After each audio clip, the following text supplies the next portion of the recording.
ஜின்னு ஏதோ புட்டி நினைச்சேன், அப்புறம் பார்த்தா பெட்டின்னு காட்டிட்டாங்க. இது வேற கதையா இருக்கும் போல இருக்கு. விஜயகுமார் சார் சார் குட்டிமா சாங், அது குட்டிமா சாங் ரொம்ப ரசிச்சிருக்காரு. நாங்களாம் தத்துவ சாங் ரசிப்போம், செட்டிமார் சாங் ரசிப்போம்.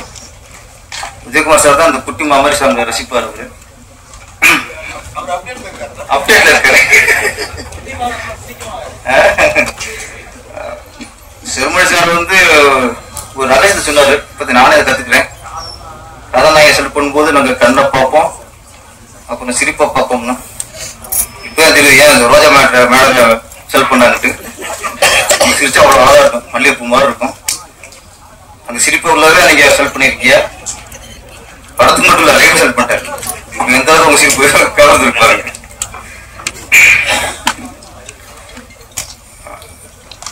செல்வமணி சாரை பத்தி ஒண்ணு சொன்னா, நிறைய பரபரப்பாவும் பரபரப்பாவும் என்ன டென்ஷன் இருக்கிறதோ அவர் ஒத்துதான். அது முதல்ல இயக்குனர், இயக்க சங்கத்துலதான் செக்ரட்டரியா இருந்தாரு, அப்புறம் தலைவரானாரு. அதுக்கப்புறம் பெப்சி தலைவர் ஆயிட்டாரு. பெப்சி தலைவரானாலும் ஏதாவது மீட்டிங் போறோம், ஏதாவது பயனூர்ல போய் ஒரு பில்டிங் ஆரம்பிக்க போறோம் அப்படின்னா எல்லா சங்கத்திலையும் வர வைப்பாங்க. அப்போ போன்னு கேட்பாரு, நம்ம சங்கத்துல எத்தனை பேர் வராங்க? சார் நம்ம சங்கத்துல 50 பேர் 60 பேர் வரேன் சார். நம்ம வேற ஏதாவது பார்க்க போறதா அப்ப கேட்பாரு, நம்ம சங்கத்துல யாராவது வராங்க? இப்ப பார்த்தாலும் நம்ம சங்கத்துல யாரு, நம்ம சங்கம் வருது. இந்த தேவைப்பட மீட்டிங் இருந்துச்சு, ரொம்ப நாளா தொடர்ந்துட்டே இருந்துச்சு பேச்சுவார்த்தை. ஆனா தேவைப்பட முன்னாடி நான் அதிக திட்டு வாங்கியிருக்கோம். நான் திட்டு வாங்கியிருக்கேன், என்னோட அதிகம் திட்டு வாங்க உதயகுமார் சார் தான். எல்லா இடத்துலயுமே தேவைப்பட சப்போர்ட்டாவே பேசுவாங்க.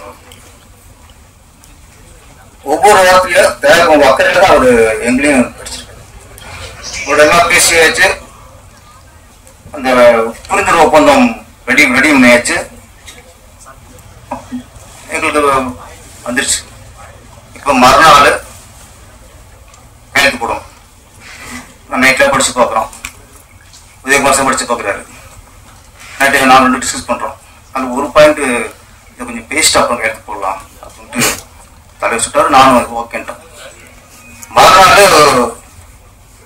மதியம் 3 மணிக்கு எங்களுக்கு அப்பாயின்மெண்ட் தேவசங்கத்தில் போய் அங்கே கையெழுத்து போடணும். காலையில் தேங்கி சார்ட்ட கேட்குறேன், சார் இந்த மாதிரி கொஞ்சம் பேசிட்டு அப்புறம் கையெழுத்து போடலாம் சார். டக்குன்னு கோவம் வந்துச்சு. உங்க சங்கம் நீங்க பார்த்துக்கிட்டார். இது வரைக்கும் நம்ம சங்கம்னாரு, திடீர்னு உங்க சங்கத்தை நீங்க பார்த்துக்கலான்ட்டு டென்ஷன் போட வச்சுட்டாரு. சரி, எனக்கு ரொம்ப மனசு கஷ்டமா போச்சு. சரி, மனசு கஷ்டத்தை உதயகுமார் சொல்லி மனசு ஆத்திக்கலாம் அப்படின்ட்டு அவரு போன் பண்றேன். உதயகுமார் சார் எடுத்தாரு. என்ன தம்பினாரு, சார் இந்த மாதிரி நாளைக்கு கையெழுத்து போடணும்னு சொன்னேன். சொல்லுங்க சொன்னாரு, உங்க சங்கம் நீங்க பார்த்து சொன்னாரு அப்படின்னாரு. இப்பதான் போன வச்சா அதே காலத்துக்கு இவர் சொல்றாரு அப்படின்னா எனக்கு பேசிட்டாரு.